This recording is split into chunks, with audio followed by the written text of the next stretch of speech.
Compare us to LBGT. They got 3 laws under Obama. 3. That is unprecedented. How many laws did black people get under Obama to protect us from police genocide, or even to improve the schools or to reduce incarceration? Wow. 0. Okay, they got a Supreme Court justice. Latinos got a Supreme Court justice. LBGT got a Supreme Court justice. President Obama had the opportunity to appoint the first African-American female Supreme Court justice, and he chose not to act. It's not all his fault, though. We have created a context where the president can ignore black people and get away with it because we told the entire world when he was elected that all he had to do was just be black and we were fine. Remember? Yeah, he doesn't have to do anything but be black. That is the worst thing you can say as a marginalized, oppressed group in such a racist country as this, as to tell the world that the president, the executive branch of the United States government, does not have to be accountable for you. Ooh, all he had to do was just be black. Have I not been saying that about Kamala?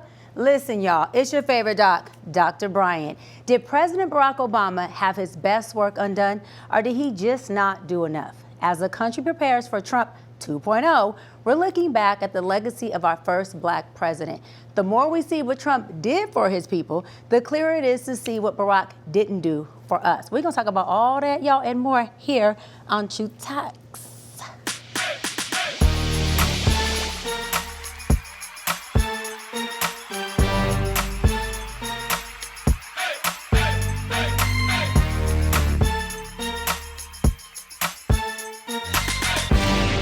Truth Tellers, welcome to the show. I'm your host, Ryan Cameron, and as always, we got my other fabulous co-host, my man, Willie Moore Jr.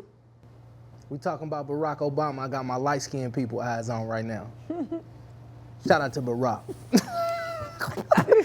Bree Renee with her Bree Hive. What's up, Bree Hive? What's up, Truth Tellers? We're going to keep it real. We're going to tell the truth tonight, okay? And, of course, Dr. Cheyenne Bryant.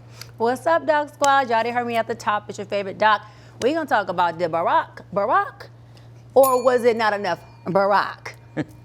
We're diving deep into the Obama legacy and asking how his presidency could have impacted our community more. But first, Willie, tell us what's going on with our trending truths. Well, you know, big changes will impact the content you see on social media, specifically Facebook and Instagram. Meta, which is they own both of them platforms, says it will get rid of like the fact checker. Instead, people can fact check posts by leaving community notes. Back in 2016, the company launched an independent fact checking program to address concerns about disinformation from foreign actors. Listen, y'all, but Meta CEO Mark Zuckerberg says the fact checks have been politically biased. But Donald Trump has long criticized the fact checkers, saying they were unfair to him. Does this make it harder to trust what we see on social media, y'all? Absolutely. I think that we definitely need the fact checkers. He only feels like they were unfair to him because they called out all the BS that he was saying. And it didn't serve him. And it didn't serve him. So I think you can't dance around what's truth and what's fact. And I feel like because we know everybody got an opinion, yes, and everybody got a phone, you can post whatever you want on social media. And unfortunately, some people are naive and lazy and don't want to go do the research themselves to see if this is really true. So I think we need the fact checkers. I want to say 4 weeks ago, I told you that the CEO, the new appointed CEO of Meta, is actually a diehard Trump fan. And then 2 weeks ago, we reported that Zuckerberg had a meeting in the White House. It was a tug of war in here because he was like, you got to make sure that they got to play the game and they got to do it because now he's the president. But I always understand that there's going to be some systemic changes whenever Trump gets in the room. He knows how to leverage his platform. So I was expecting some form of change. So it even goes back to the tickety talk. This is the only form of social media that cannot be influenced by Donald Trump. And so now there's always talks about January 19th with this thing being banned. So when they meet, things are going to change. When it doesn't work in his favor, it's going to change. So when we look at social media, just know Instagram, Facebook, X is now ran by the Trump administration. But also for Shark Tank, you know, the guy who's on Shark Tank has just come out and said that he's trying to buy TikTok before they're going to be forced to be sold. And he's also combined with another billionaire. So all these people, including Mark Zuckerberg, gave $1 million to Trump's inauguration campaign. So we may only have 3, but it could possibly be 4 because we don't know how the guy on Shark Tank, how he voted. You know what I'm saying? He might have a meeting with Trump, and who knows? point. And we don't believe any of the media anyway because they're all controlled by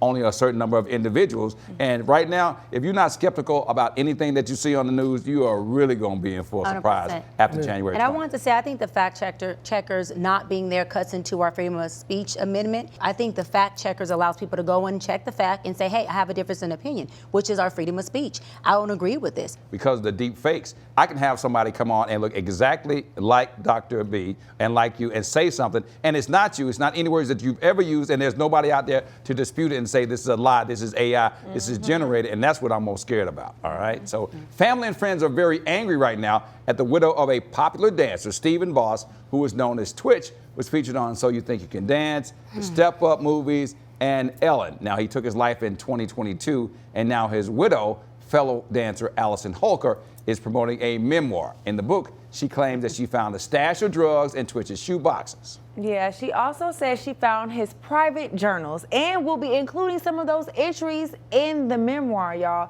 A friend of the family and the couple called out Holker on social media saying that this was just plain out tacky and classless.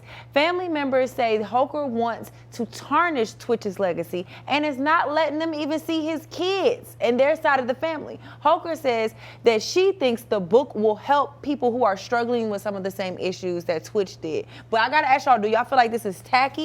Or does she have a right as a widow to write whatever she wants? First of all, if you want to help people with drug addiction, substance abuse, or suicide, you write a book about that. Right. You don't write a book about this man's personal journal and memoir. Even after he died, you still have a commitment to keep. You still have a loyalty to keep, and that happens to include you keeping your mouth shut. I think it's inappropriate. No, I think it's terrible. If you wouldn't expose his journal entries while he was alive, why would you do it when he dead? Like, that's just rude. I don't and agree. personal. I don't agree with the journal entries, but I remember when he died, the whole world was in shock. Right. They were dancing together. They were posting social media together. They were actually relationship goals. For her to come out, for me, for her to come out to say that they found drugs and they did that, it actually gave me a little peace because I just thought it came out of the sky. It may be inappropriate, but I'm saying to people like me who was a fan of him, like literally, I watched this boy do what he had to do as a host, being a host, knowing that he was making $500,000 per season, and then after the 13th season, he made $1 million every time. To see a person who could just grab the mic and then later on almost hosting the entire show while she was on vacation as an African-American man, I was like, yo, this is really, really dope. And at the end of the day, when you're bringing in $1 million plus, his estate was worth $5 million.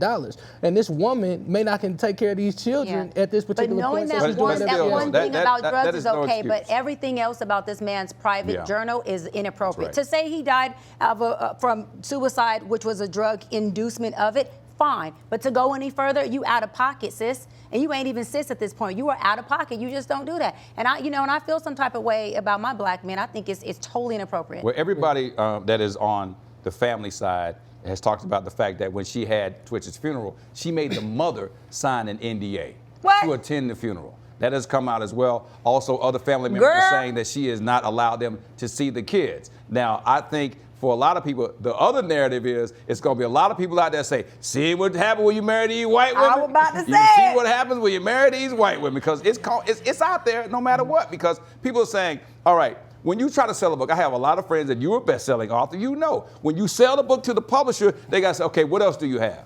What else? You got to have some type of tidbit, something juicy to give, like Cher's book. She was talking about stuff that happened 10, 20, 30 years ago that people want to read about. So for her to get that kind of advance, she had to give some dirt. What else did she do?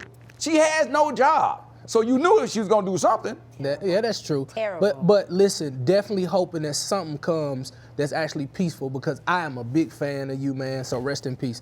Now, a new year brings a new series with Meghan Markle. She's hosting a Netflix lifestyle series called With Love, Meghan. Now, the Duchess of Sussex will showcase her cooking and gardening skills. Now, when the show debuts January 15th, I'm gonna be watching. Let's get that out the way. Netflix is also working on a 3-part docuseries with Iron Mike Tyson. Now, after his boxing match with Jake Paul last year, it broke viewership records, and he had had to make sure he got that money. So do me a favor also, keep an eye out on Hulu next month when Andre 3000, D'Angelo, Shaka Khan will feature in Questlove's documentary on Sly Stone called Sly Lives. Will you be watching these shows? I know I will. Shaka Khan, Shaka Khan. Come I sure will. Let me tell you something. I just love to see Miss Meghan, who done switched the whole royal family around. They say once you go black, You're come on, never you going never go back. back. Come on. And her black is beautiful, Yes. in my opinion. I won't Praise be the watching Lord. Meghan Markle. You but said you won't? I will. I was about not. to say, why Do I need to not? say it Why again? not? Because what? Y'all What look she did? I like will cuz. not Why be not? watching it. However, I've never really been a big fan of hers because of how I believe she went into a royal family that has her own tradition. And I loved the way she brought the blackness to it because she's black, like the wedding, the black choir. I didn't like the way she came after that. And to me, in my opinion, she acted more like a spoiled brat of, I want this black and that black and do this and put this in this order. This is not your tradition. This family's been like this for hundreds of years. They've accepted you in the family. They let you have a black choir. Now you're going overboard and doing too much. However, I do respect the fact that she's always wanted to be a star. She's always wanted to be famous. So she finally now got her show. She created plays that she ran to get what she wanted. But I believe she wanted that from the jump. And that was a whole setup of her marrying Harry. Wait, Dr. B, she's isn't that already against? kinda known But wait, anyway. wait, isn't that against what you No, always but not say? marrying. But isn't that against what you always say? Is like bring the black into and be pro-black in every Yeah, space she's that doing you exactly what enter. you said. No, She's hold on, already- no, hold on, doing y'all, that. hold Let on, me put y'all my right. glass Wait, out. y'all asked the question. Yes, what I said was be black, but also learn the allyship, and I respect tradition. You gave this lady a chance to be black for a day.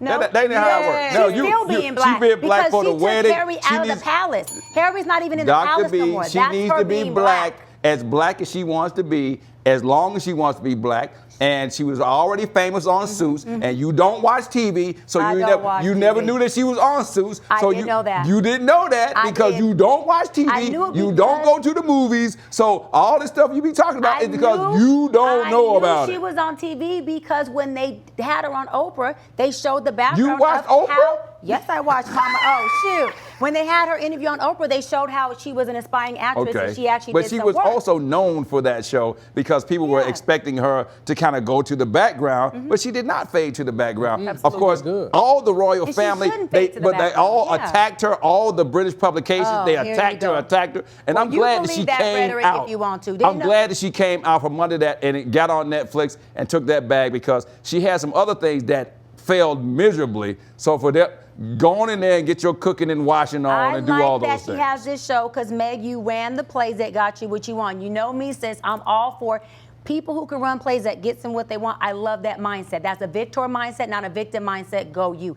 That doesn't mean, again, let's use emotional intelligence here, kiddos, that I have to be a fan of hers. We know that this family has also racism systematically Since day one. deep into their history. So I think that she fought for her black culture right. to be accepted and honored in there, which is what you say that you want. And it's kind of like you damned if you do, damned if you don't. You can't please you. Don't be greedy. That's all I'm saying.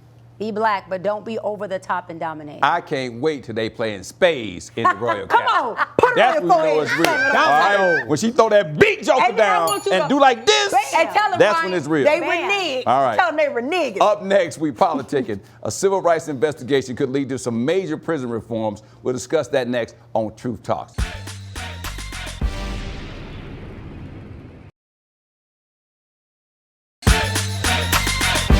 And welcome back to Truth Talks. We're talking politics and what could be a major victory for prison reform advocates. Come on. The U.S. Justice Department reached an agreement to address constitutional and legal violations at a jail in Atlanta. Now, the Fulton County Jail has a long reputation of troubling living conditions for inmates. It received extra scrutiny when President-elect Donald Trump and his associates were actually booked there in the Georgia election meddling case. A civil rights investigation uncovered, quote, a pattern or practice of excessive force against incarcerated people. Investigators say the jail failed to provide adequate living conditions, medical care, and mental health support to inmates.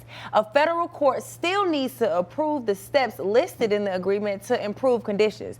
Do you think that this ruling could potentially lead to reform nationwide? And why should anybody really care if they're free? Sheriff Patrick Labatt, who is our frat brother, inherited those conditions. And he's also talked about the fact that he felt that they were underpaid. A lot of these people who were on the staff were going through overtime, and they were resigning because of the same thing. You had somebody who actually lost their life because of bed bugs, and he's been trying to get this reform, but he wasn't getting the money that he needed. So I think one of the things is to get this, if it's bringing some attention to the fact that they need the money to do this. Actually, Sheriff Labat wanted to close that jail down and move the inmates somewhere else. I just hate the fact that he's getting all this backlash because he inherited a lot of these problems. Yeah. And I think that mental health and healthcare are the things that should be a human right.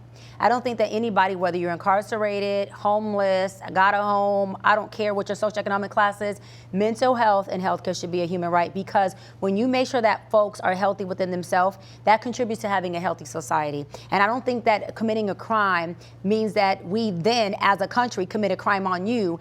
Anything that Donald Trump does is gonna have his name smeared all over it. I just seen that he's gonna change the Gulf of Mexico to the Gulf of America. So if he comes up with a strategy as it pertains to jail conditions, it's gonna be called the Jail Trump Reformation. It's like for him to be able to use conditions that should have been taken care of way before he even got into office, he's gonna get a chance to smear his name all over it. And at the end of the day, I'm glad it's getting it done. Right. Unfortunately, it wouldn't have been an issue before, or if he hadn't have been in this circumstance. But like you said, regardless, and I'll agree with Dr. B on this, sometimes you got to take what you got and run the play with it. And I feel like we need to run the play with this because these people are still human at the end of the day, and they deserve justice. They still deserve to be treated like human beings. And at the end of the day, who are we to judge? Like if you do a petty crime or something and they're in jail, this is not prison. Right. This is like county jail. And even if you do a felon, or if you are a felon and you commit a felony, you still deserve and have the right to be treated with care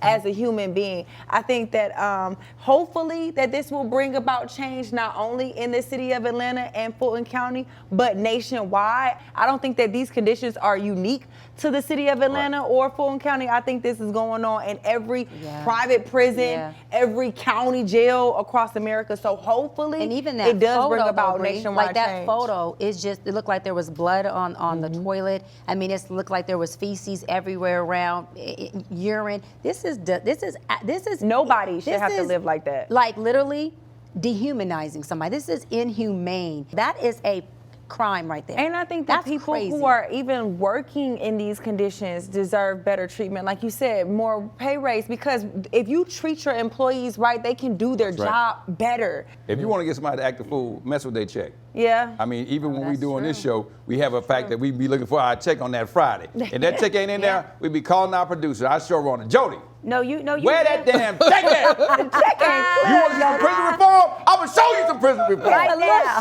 Truth talk, truth about to walk. But you know what, Ryan? No, you're so right, because it shows that whenever socioeconomics is low, crime rate is high. Yeah. Whenever you have socioeconomics that is high, crime rate is also low. Just like during the PPP, the access to capital lowers the crime rate. To your point, I think that's why we see a lot of these prison workers working with the criminals, like sneaking stuff in, getting paid to bring their stuff in, working to, with their little operations inside. So if you pay them outright, then we can maybe cut down on the crime. And I do want to say this, whether you're getting paid a lot or not and you're working at a prison, you still signed up for that job. You still should do what's right regardless of what you're getting paid. If you can't do what's right, just find another job, because these people's lives really are important and their life is priceless regardless of what you're getting paid. That's real. So is the era of hope and change over? Coming up next on Truth Talks, we're looking at President Barack Obama's legacy up next.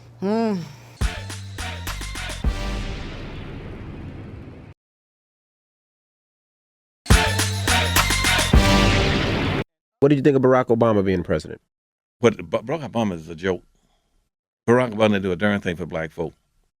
As a matter of fact, he hurt black folk in two ways. First of all, he had 8 years to do something for black folk, but he carefully and judiciously avoided doing anything for black folk. And most of my white friends told me in politics, and I was always with president governors, they say, hell, we would never have voted for Obama if we'd known he's going to do something for black folk. We knew he would never do anything for black folk. An upcoming presidential inauguration often leaves people reflecting on past administrations. Tonight on True Talks, we're looking at what Barack Obama did and didn't do for the black community. Now, when President Obama left office, his administration released a list of things they say he did to make life better for black Americans like you and I.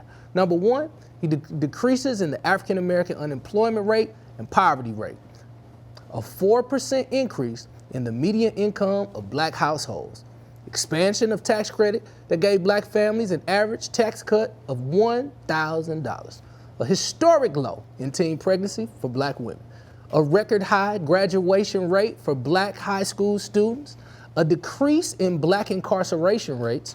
And a 38% increase in minority business owners. Can we show some love to thee, Barack Obama? Yes. Come on. Put a clap track behind Right. President Barack Obama. President Obama repeatedly said he would be a president for all people. Come on. But his policies would do a lot to lift the black community. Do you all agree? What more do y'all think he could have done? I have to say I agree. I believe that Barack did it as much as he could do, and I think he pushed to do more. Because of him, I was able to have free health care. I'm still able to have that health care at a very low rate. I went into foreclosure on 2 properties, and because of Barack, both of my properties, I didn't have to pay back the foreclosure debt. He wiped that completely away.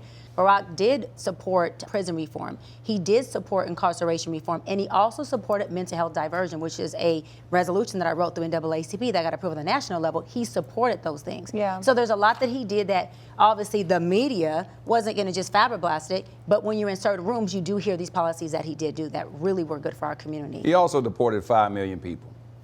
You know, I think that all the backlash that President Trump is getting about what he's going to do, Barack Obama, and to use Dr. B's phrase, he ran the play first. And a lot of people didn't pay attention to that he broke up a lot of families by deporting those people. Now, I was a person who voted for Barack Obama not once, but twice. And I was in the room one time. It was 30 of us, and we got a chance to ask him whatever question we wanted to. And I was the biggest fan ever. And I came up out the, I want to say this, BD, meaning before divorce. I came up out of the mud. I was making all this money. And I was like, yo, Barack, I'm a man who came out of the mud and the bootstraps, and I want to know why am I paying so much in taxes, because I believe that a black man needs to have a chance. And the answer he gave me, and I think the answer was from the top of the food chain, was something that I never expected him to say. And I was very disappointed in that, because he was trying to tell me all of these different things. And then he actually asked the mayor, Kasim Reed, who was there with me, who's this guy asking these questions? Because I just felt like he had done us a disservice. And when we look at those stats to what Willie was just reading about, $1,000 for black people.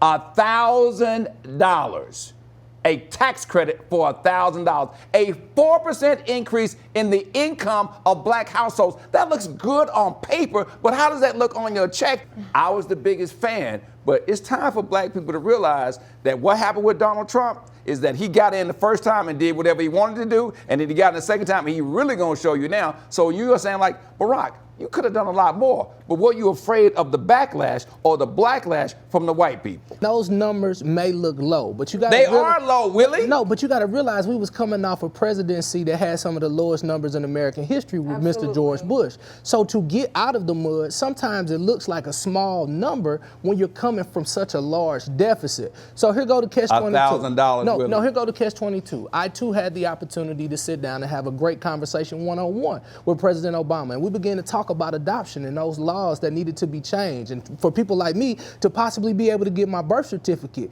And with his help, we were able to do that, and legislation was changed because of some of the things that his administration was able to do. So I think everybody has their specific causes on why they support their candidate or not support their candidate. So for me to see an African-American man, besides of what he was able to do in politics, it showed me that I can do anything. So when you look at what hope he gave to African-American men, especially for me, having a father who's 94 years old who told me that black man crazy as hell that he think he gonna run this country. They'll never let a nigga run a country. And when he got an opportunity to do it, I looked at my dad and said, what you think about that? He looked me in the face and said, son, you can do anything in this country. Absolutely. Yeah. Now, I think to your the question and the pushback I would say is this. I also got a chance to go to the White House. I got a photograph of us sitting in front of the fireplace in the room, and he was talking about the Obamacare and all those other things, but it was an agenda that I felt like it was a sword that he chose to die on in the first term, that they kind of went on. I think there've been some other things that he could have done that could have addressed some of the things that black people needed. Like what? Like what? I Mr. think Trump, by what can saying be that done you better? want to have all these black businesses, the fact that black people cannot get loans, how am I going to get the money to start my black business? You just asked me for one thing. Give me the opportunity.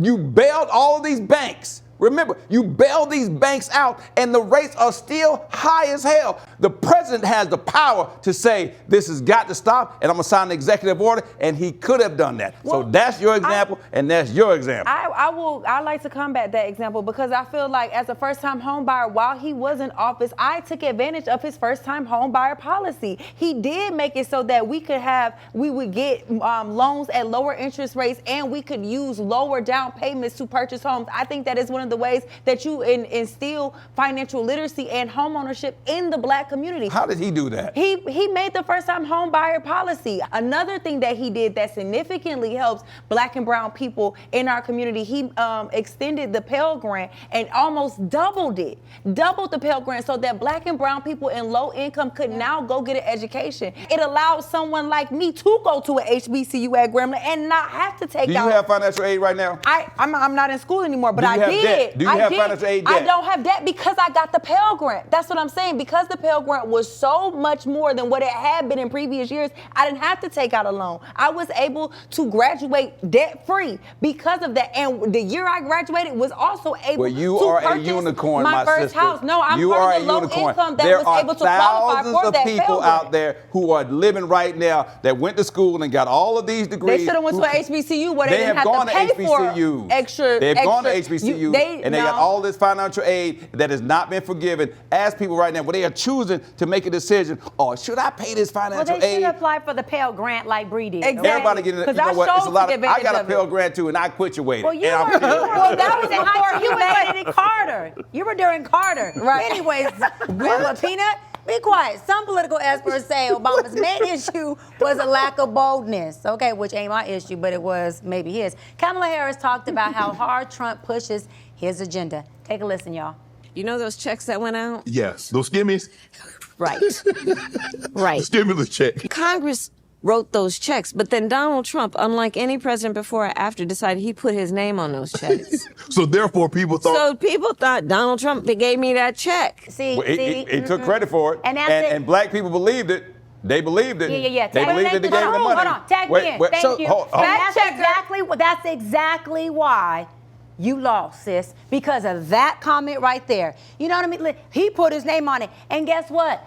You only got to run because somebody had to be pulled out because of health conditions. Because had that not happened with Biden, you wouldn't have been our chosen candidate. Signed by Dr. Bryant, a Democrat delegate. Next. But it's not just taking credit for Congress. It's also going over their heads that Barack Obama signed 276 executive orders during 2 terms. Donald Trump signed 220 in 1 term, including trying to reverse, like I said earlier, the Affordable Care Act and increasing border security. We always say you got to shoot your shot. Was Barack Obama too soft and not aggressive on this action? Now, I just told you that he deported 5 million people now. But that don't have nothing to do with black. If we arguing black, the debate is what did he do for the black community or did not do for the black and community. brown. But Dr. Umar and everybody else that has been up here has always held him to the fire for black people. And so who he deported really doesn't affect the black community. Even though they're our allies and we stand for them, that doesn't have anything to do with improving the black community.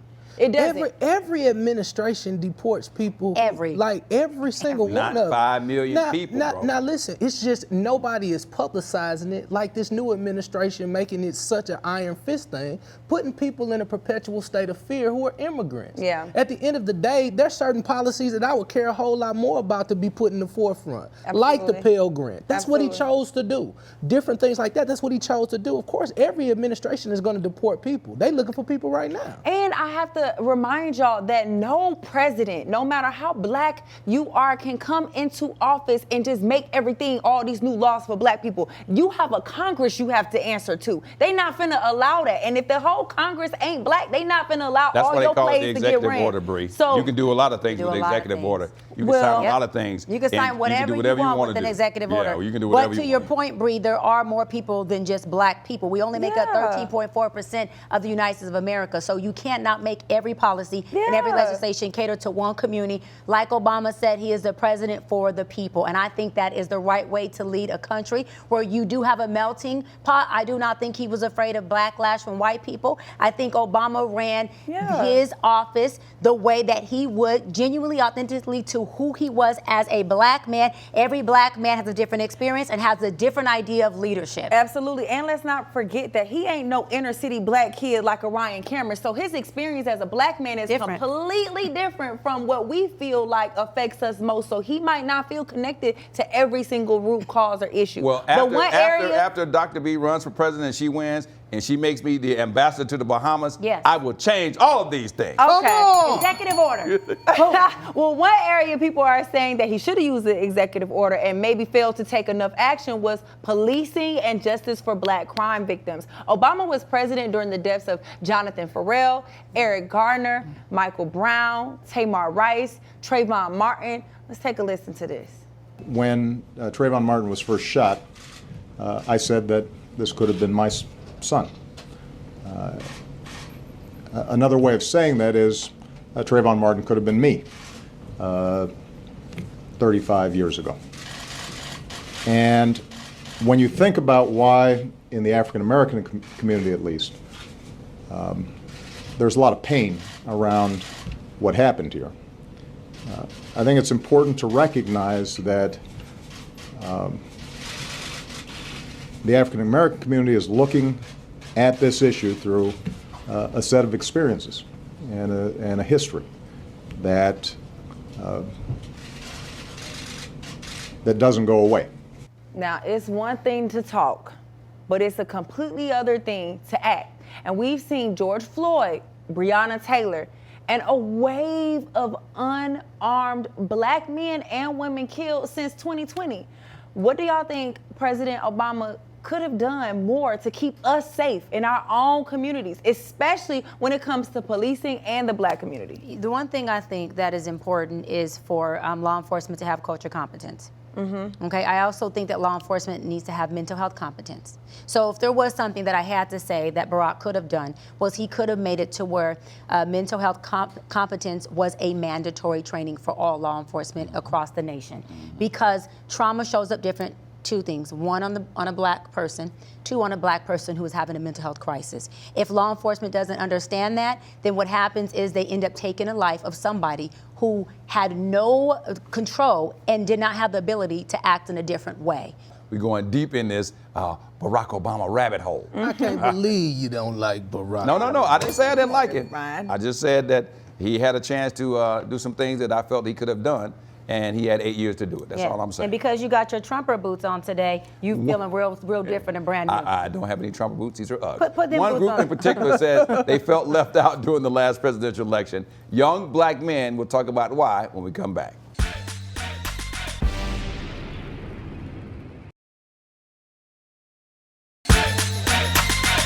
And welcome back to Truth Talks, where right now we're talking about whether or not President Obama did enough for the black community while he was in office. Of course, you know, some say absolutely not. But you saw the clip from Dr. Umar at the beginning of our show, right? He said absolutely not. And some say that it's our own fault. The question is that true? Did Obama not do more because we never pushed for more? This is my issue with Dr. Umar, right? He always preaches about how nobody's coming to save us and we don't need a savior and we got to do it ourselves. But then here you are mad at this man because you feel like he didn't save us. Like, which one is it? I feel like he did, again, as much as he could have done to help our community in a whole. And also, I agree that he should have implemented those systems with the medical and the mental health awareness and competence with the police officers, because that's something that's very key, especially if you're going to police people's neighborhoods. But he did request the police officers to wear the body cams, which is why now we are able to see what actually is going on in some of these cases. So I think we can't overlook everything that he's done for Well, us. I will say this, Bree, and I love you. You know, you're my fourth daughter.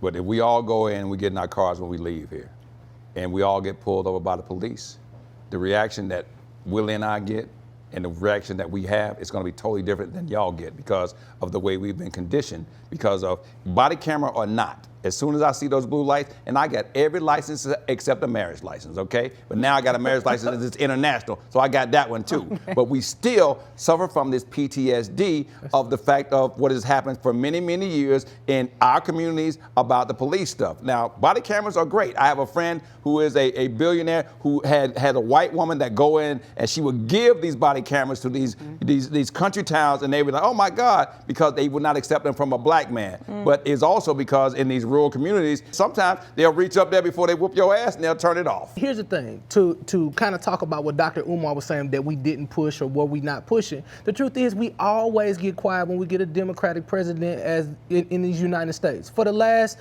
this last term with Joe Biden, I ain't heard no rhetoric about politics. A lot of times we was just happy that they was throwing a party at the White House. Absolutely. We always go to sleep. The truth is, I'll be honest with you, I think this next candidate is very, very, very different, strange, and honestly, I'm a little nervous. I won't say scared, but I'm actually glad that we're having real conversations about politics, because when Obama was in, when Joe Biden was in, the African American community was silent because we thought we had a savior. And now we have we got conversations going now because we understand that because of the campaign that Donald Trump has ran, we realize that ain't nobody coming to save us. And I hope we keep that same energy with every candidate moving forward about what they're going to do for the black community.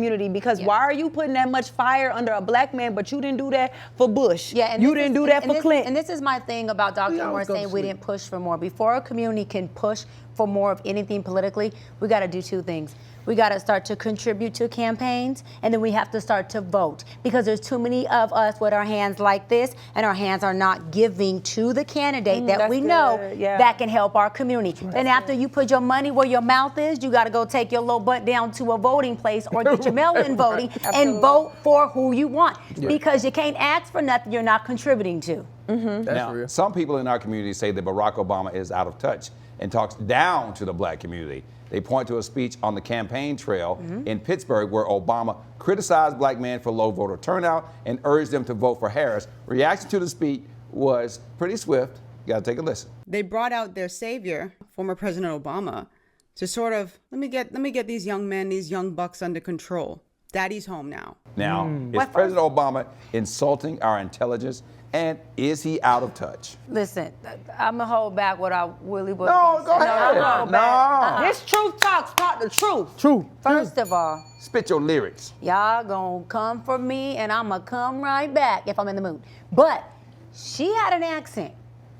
I'm not caring if she's an immigrant or if she's a citizen, cool. But if you're not an American, then we don't want to hear your opinion about our Barack or even our current president, first of all. Second of all, he was not our savior. He was our first black president that let the black community know that the sky is not the limit. Second of all, Obama was doing what black people need to allow us to do, and we need to start doing more, that I seem to do. Have a very unpopular statement and opinion. Black people, you don't vote enough.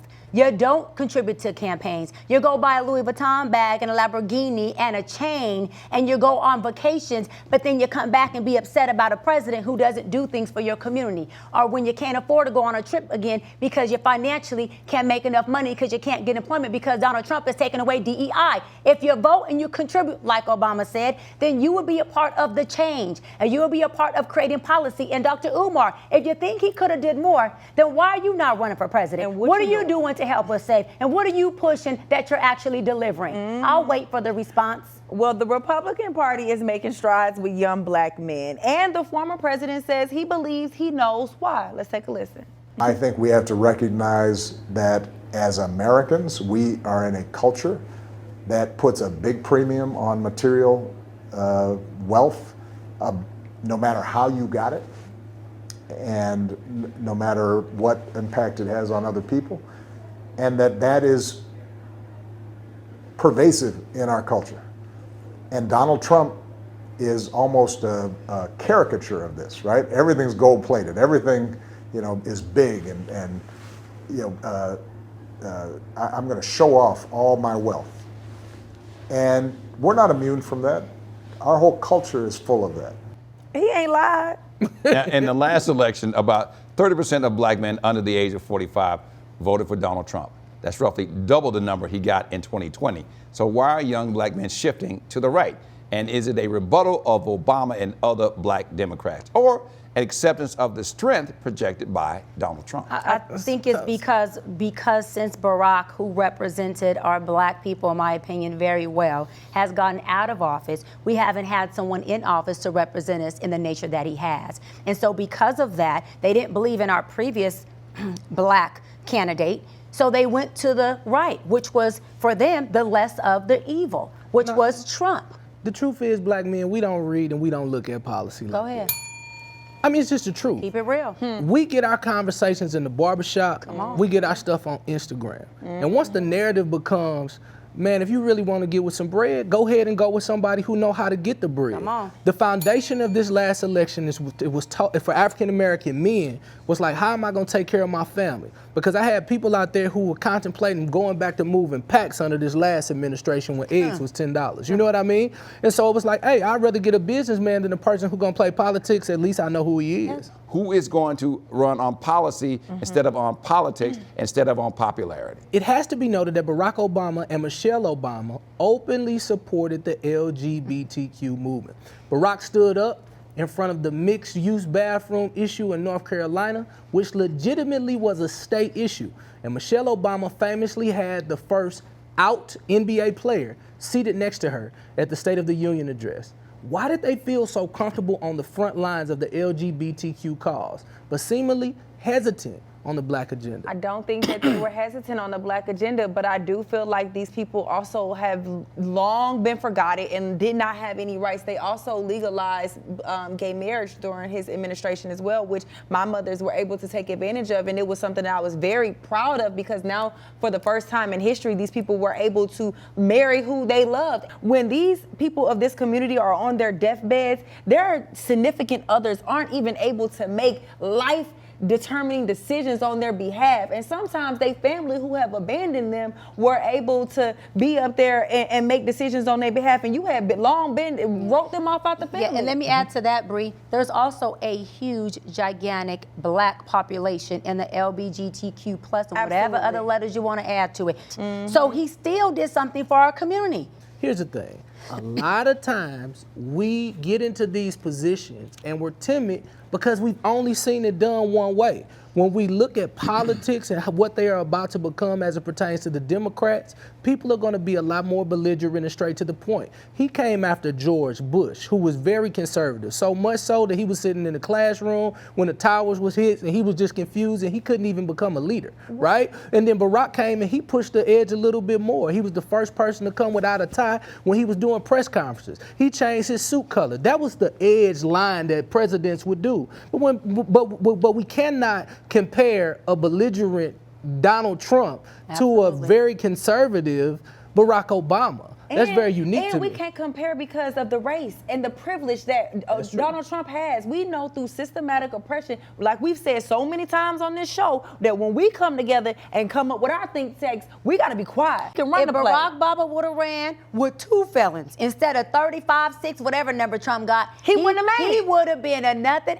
nigga who would have not got in office, and it wouldn't have been the same result that Trump got. Well, absolutely. I had Andrew Young on the show, and he talked about the fact that black people were waiting for the other shoe to fall about Barack Obama. He said, as I watched him campaign, I watched him do all these different things, I kept waiting on the dirt to come. I kept waiting on the dirt to come because they had been conditioned to think there's always something going on. And this is the ambassador, the man has been around the world. He is one of the most powerful civil rights leaders of all time. And he thought, who marched with Dr. King, that it was going to be some fly in the ointment. He said, but the brother was clean. Yep. And I knew he was clean. But he wouldn't have been able to run, like she said, if he wasn't. Period. And let me say this about the OG Barack, Mr. B. went and got that Bin Laden who was whatever. Listen, and Bin Laden was hiding up in he was up in that ditch, hiding real low. Get me camera, real low like this. Barack came in that thing and said, "Hey, I might be mixed, but I'm still a nigga when it comes to going and snipe somebody." He still came in inner city on that one. I like that. I like that. Barack, we gotta add him in real inner city on that one. He was married to a beautiful black. Hold on, and let me go queen. further. All black. Not mixed. Yep. That's a black first lady. With a good press. I love that, baby. Thanks, baby.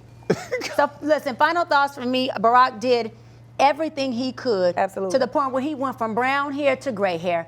And Michelle, since you did everything you could for the duality of being, well, the triality of being a wife, a mother, and having to be a first lady. So salute, we ain't seen another since, y'all. And hopefully when I come in 2028, Bree and I and Willie and Ryan, we can actually even match a percentage of what you did. Absolutely. But I'm going to run a little more blacker. He had 8 years. You can be conservative the first time, but because you surrounded yourself with all of these political advisors, unlike Donald Trump, who doesn't give a damn now. He did that the first time. He decided, I'm going to listen to all these people, and then he got back out, and he probably didn't think he was going to win either. He did. Because they was already ready for what we just celebrated on January 6th for it to happen all over again. He said, there will be bloodshed if I don't win. So he didn't even think he was going to win. So, I appreciate Michelle Obama. I appreciate Sasha and Malia and what they've grown up to be, strong black women, but it's almost like he went to college twice. I just want to say thank you to the president, to Barack Obama and the first lady and the entire administration, because not under any other administration have I personally and my family benefited more from the policies that you put in place.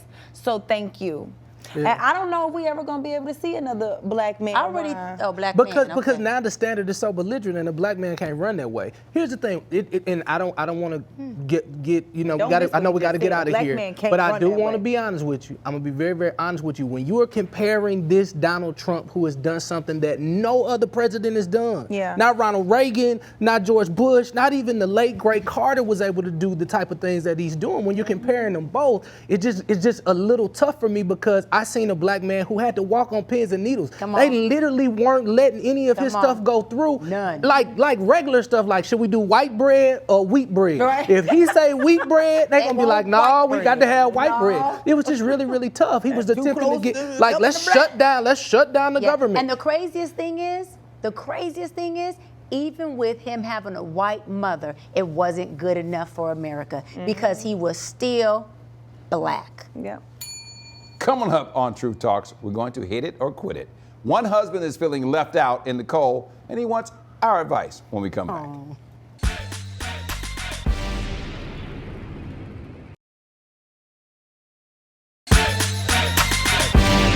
And welcome back. Now, we couldn't call the show Truth Talks if we weren't candid with our relationship advice. So it's our favorite thing to do. What we gonna do, y'all? Hit it or quit it.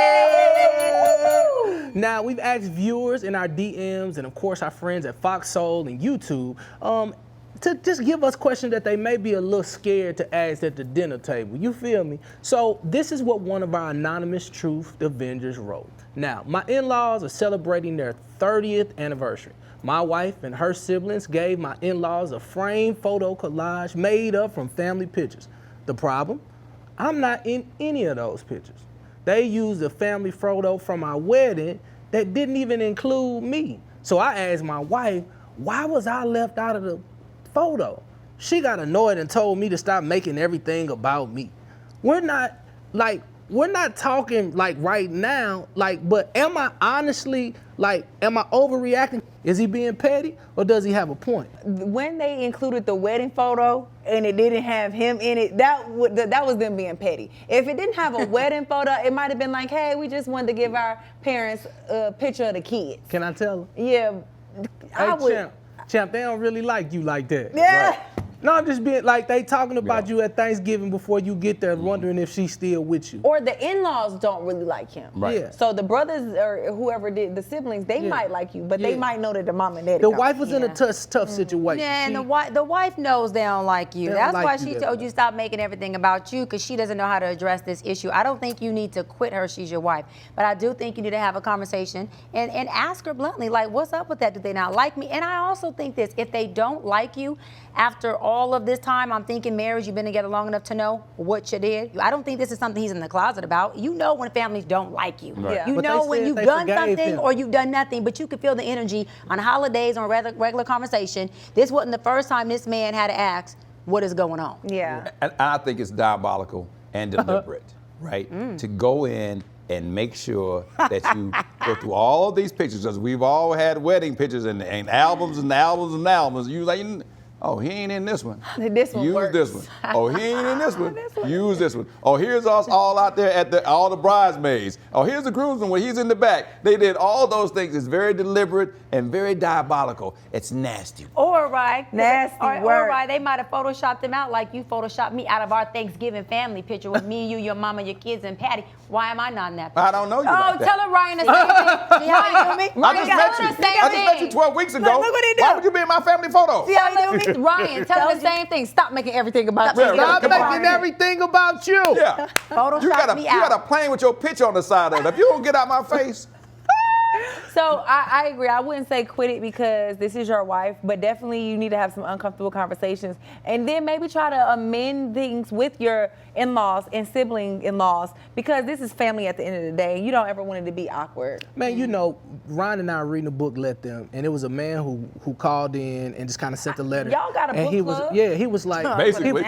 basically, so he said, you know, I don't really want to do this. I don't want to be married. Like, I don't think this is really going to work, but I don't know how to stop the process because they already got the dresses and everything, and I'm going to disappoint everybody. Sound What like should I you. do? And the truth is, sometimes it's hard to make a hard decision when you know things aren't right, and you would rather see them happy than to have yourself unhappy. I what's think, the man name of of God, this you book? already know Let Them. that this situation wasn't gonna work. You already know that the energy and the spirit of it all was really unique. If they're already letting you out because they're making collages now, and he noticing now. So I figure it's kind of a new situation because if it was years and years ago, I don't think you would be sending this message. Man, you in a real unique situation, and it's okay to choose you in some of those situations too. I don't think you petty for it, because I would feel the same way. Like, damn, we just got married. They don't want me in there. Right. But I would have had some clear indication that they didn't want me in there when I met them. So Maybe they don't got faith in the marriage working out.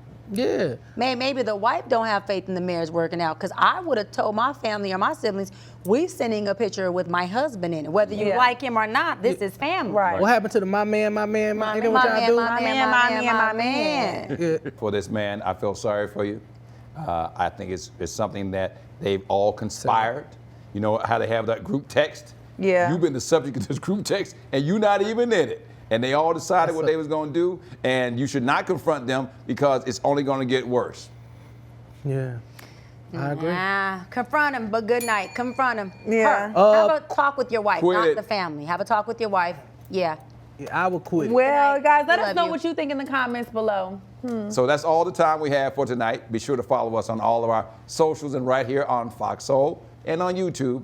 Good night. Good And night. make sure you in the family picture, y'all.